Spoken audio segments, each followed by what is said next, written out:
Good night, fellow punchers. The clock on the wall says 8:52 on Friday on the eve of Epsom Derby Day 2023. And we started June off all right with a few pound in the barrow, ready to wheel her in tomorrow to Epsom Downs. Emily Upjohn, decisive winner of the Coronation Cup. Been a lucky race for me down through the years, thanks be to God. And so it proved again today. Classy horse, ground to suit, good jockey up, and Revich was in the previous race. I didn't think it was the best ride in the world. He didn't try and get him into the race halfway when he needed to, but he won us money the last time, so any bus horse that goes down second time, I will always excuse them. Toshizu, that'll win a race or two, but someone will have to tell Holly that the horse will stay 10 furlongs. Don't be riding it like a non-stayer. Sure, the ground he made up was unreal there today. If he had started that sooner or took a mid-div position, we'd have a chance of winning, but we made profit. It was returned 9-1, so made profit on the race. With a non-runner then in Cloquet, or wasn't it? Later, and then we had 8-1 winner, Movie King. I thought it might be like the last one we have back from the same yard. It wasn't off the yard, and I was saying, how the hell would you think? But obviously keeping it back so far and it full of horse, but sure he had to win the way he was going. Step up and trip, good ground, suited down to the ground. It'll get a hike, but it'll that could win again. Probably go up 10 or 12 pounds for that. But a great speed. It was a big gamble on something, and it won last time out. I was saying it was unlikely to win 2 in a row. So grand day all told. I just had a nice barbecue at a sister's house there, and I'm just in the door, so I'm not quite as prepared as I should be, but I was hungry, and I got the call, and I love barbecue food, absolutely adore it. I got the taste for it a long time ago in America. It's the big crack when the temperature soars in the States. It's get the barbie out. So on to tomorrow. Well, I get out of the way. The first race at Epsom tomorrow is Highland Avenue. It's his race to lose, you would imagine. Third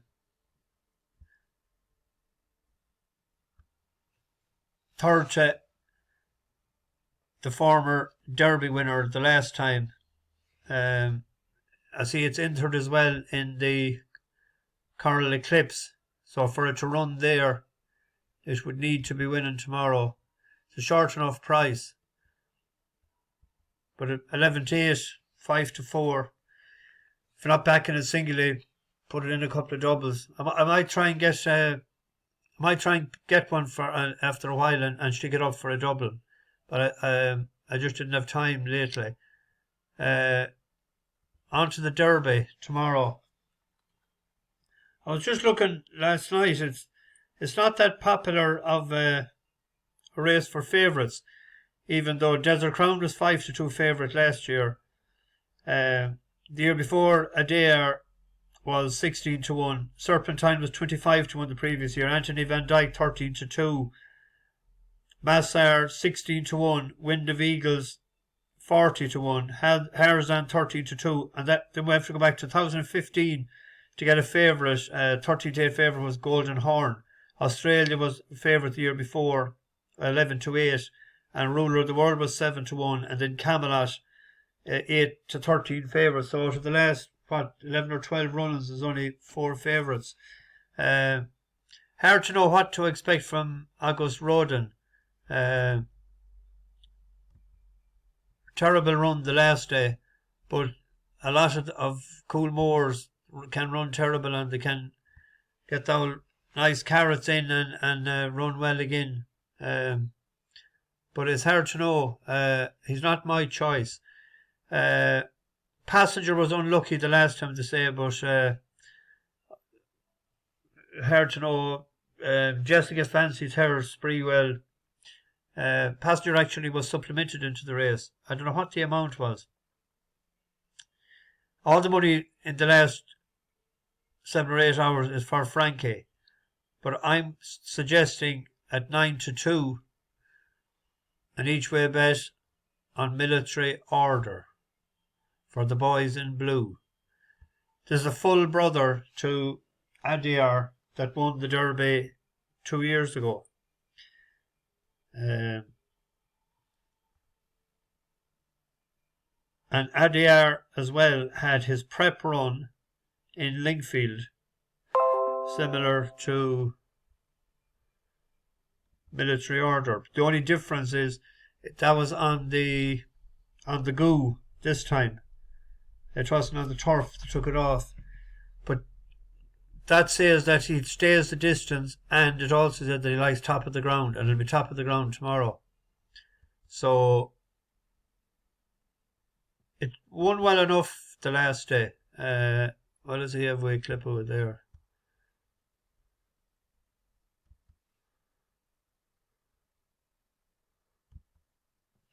Someone should be able to tell us now, when did Brothers win it last? Or did they ever? Bend, it's still Regal Empire, Waipiro, Military Order getting a lovely gap there, Regal Empire drifting off the fence, and quick to seize the initiative was William Buick on Military Order, who now kicks for the judge. Military Order from Waipiro going with him, and they are going clear of the others. Laffy into third, Military Order from Waipiro. Waipiro is really making a race of it on the near side. They go neck and neck all the way up to the line. Now Military Order, his stamina kicking in, and he strides away. Oh, he wins well. Military Order wins well. Ears pricked forward from his second wipe. Yeah. Let's hope he can finish us strong tomorrow. So that's my selection in the Derby. There's 2 sprints then. You have the dash for 3-year-olds only. I think they have the right favourite there in JM Jungle. And the next one is 8-1 the field. We have a couple of horses that we backed before in it. Our old friend Alligator Alley. He won 4 for us, but Mock to Tell won it 2 years ago. It was an 8-year-old now. Has been trained for the race. I'd nearly give another chance for a small few pounds to Navello. We're back to the other day, and things didn't sort of pan out for it. There was only a 4-horse race, and a bigger field, similar to 2 runs back, when he weaved his way through the field. And that was in 58 seconds, so he can scoot. Top of the ground is fine. But King of Bavaria and when the dealing's done are above average, you'd imagine. And at the big price that he is, and out so quick again, a sprinter in for him, they're paying 5 and 6, and I see 7 in some places there. I'm going to have a few pound on him.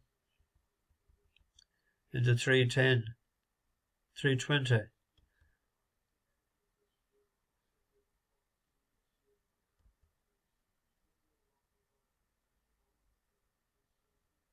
I'm trying to remember. Memory isn't the best these days. If I think of something else, I'll put it up in the description later. Let's see. We'll have a spin down to Listowel. There's a race at 3 o'clock called after the great Pat Smullen. 6 furlongs on good ground.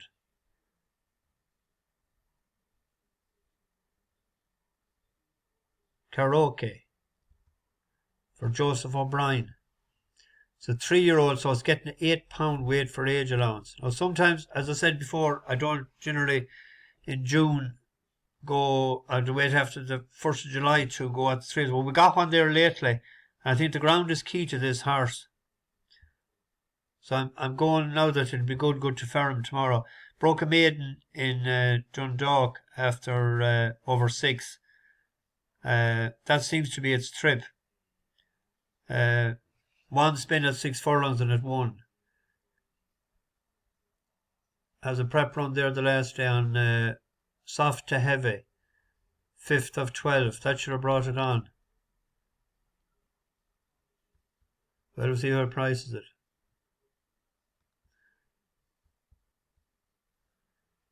4-1, 9-2. Leave it back at each way at that price. Probably go to 5-1 tomorrow. There wasn't much else that I sort of fancied in Listowel.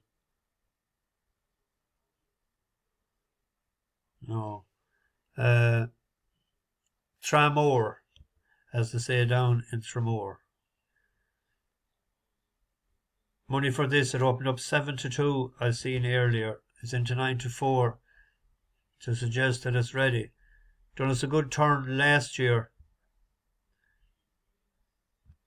When was that? The 1st of October. No, that was the day. Oh yeah, that was the day I was in Gordon Park down at Willie Mullins' yard. I don't think I mentioned it, but I don't think I tipped it up that day. It got away. It should have won for us. Where was it?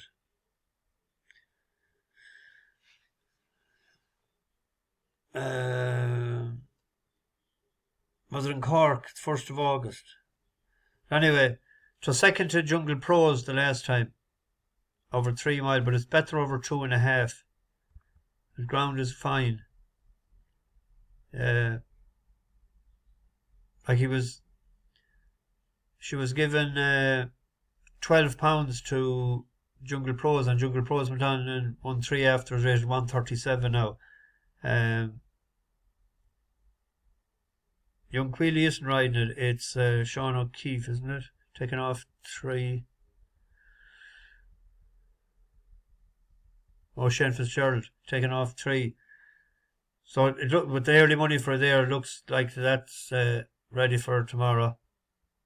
If it's too short, you could double that maybe with the one in the first race, Highland Avenue, for people that might like a short one. And Lingfield tomorrow night. The horse that I was watching in Ireland called Bantry. I backed him, was it in Listowel last year? No, it was in Gordon. It was 50 Clarendon Bridge. But I went over to with John Murphy. It's gone over to John O'Shea. First run the last day. It was a big enough price too.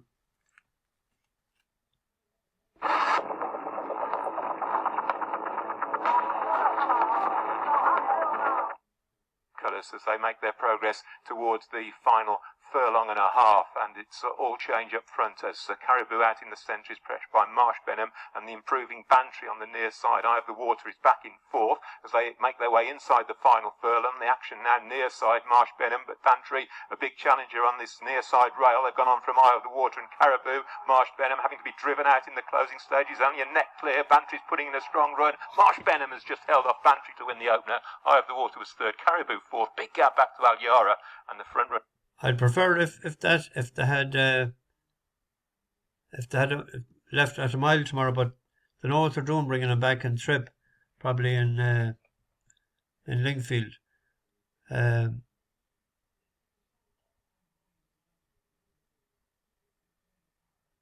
put him down the last day as we get on the next time. The only one that I was afraid of sort of was that one of Muhammad's. He was decent stock.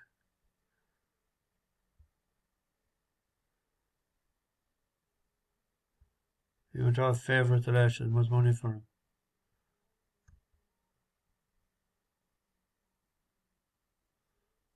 Weak inside 5 furlong, yeah. It'll be a danger tomorrow, all right.